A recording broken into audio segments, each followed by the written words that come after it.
Netflix's The Witcher has a tough road ahead of it for its upcoming season 4, and this is stemming from the fact that they got rid of Henry Cavill because he wanted to be more faithful to the source material, and the showrunners wanted to just use the source material as kind of a springboard or a big platform to push their own message and tell their own story. And this caused a lot of fan backlash that culminated in the terrible audience score that we saw for The Witcher season 3. And it's kind of funny to notice this because you see 19% for audiences on season 3, 79% for critics.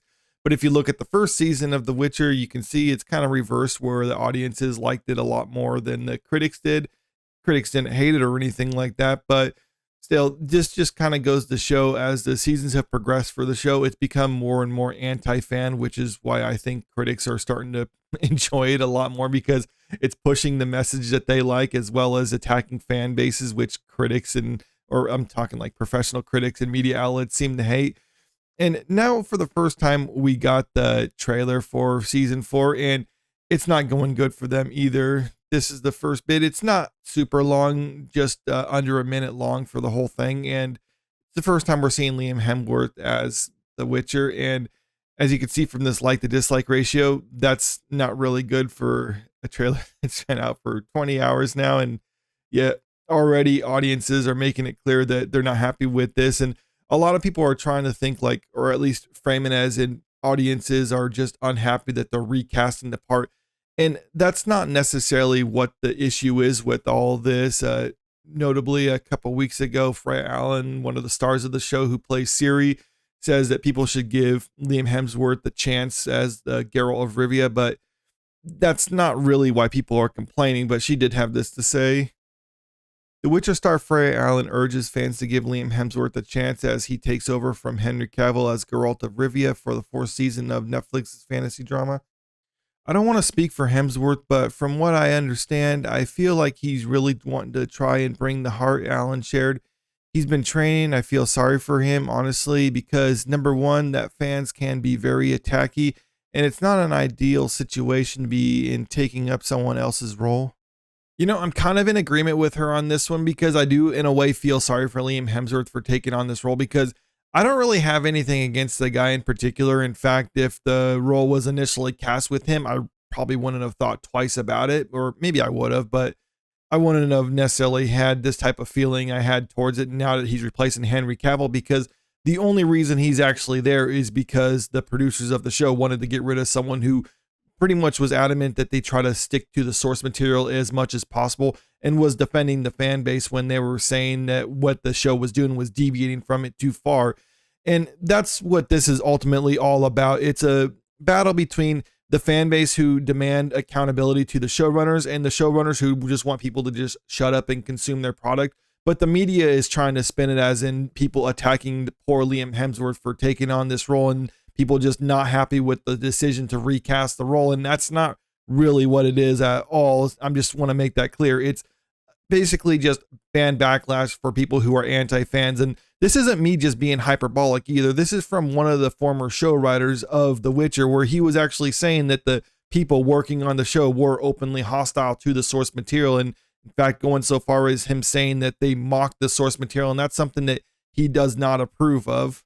Beau DeMayo commented during a recent Instagram Q&A session, something he found lacking in The Witcher since some of the writers were not fans or actively disliked the books and games, even actively mocking the source material. It's a recipe for disaster and bad morale.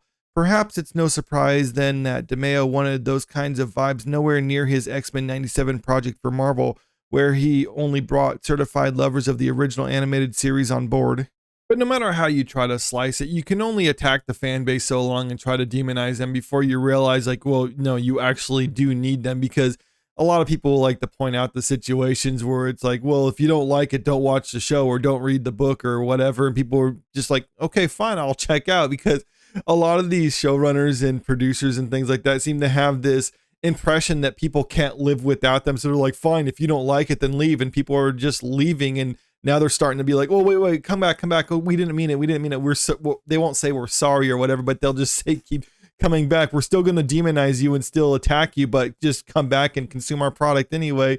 And it's gotten so desperate where they're basically saying, just ignore everything behind the scenes and just watch the show. And For the most part, there are a lot of people out there, like the normies in the audience, who just watch stuff and don't pay attention to what's going on behind the scenes. But there's a lot of friends I have that are normie category, and it's interesting hearing what they have to say about something like The Witcher, because I remember talking with them specifically, and they liked Henry Cavill in the role of The Witcher, and they thought it was weird that they were changing the casting decision and making it Liam Hemsworth. And they were just kind of the mindset where it's like, I don't like them recasting. And they do say the show has gone downhill in recent years. They haven't really articulated why they felt that way. They just think like, the first season was really good, but it just kind of fell off after that, and it's been getting worse every year. And they're not even paying attention to all this behind the scenes stuff. So when they're trying to say and make this desperate plea to say, like, just ignore that stuff and just watch the show for what it is and don't pay attention to the producers being openly hostile towards you, I don't think that's really going to work out for them, because the biggest problem with trying to deviate from the source material is, generally speaking, the source material is something that's beloved by a large segment of the audience, and those are the people that you want to capture as a producer of a show.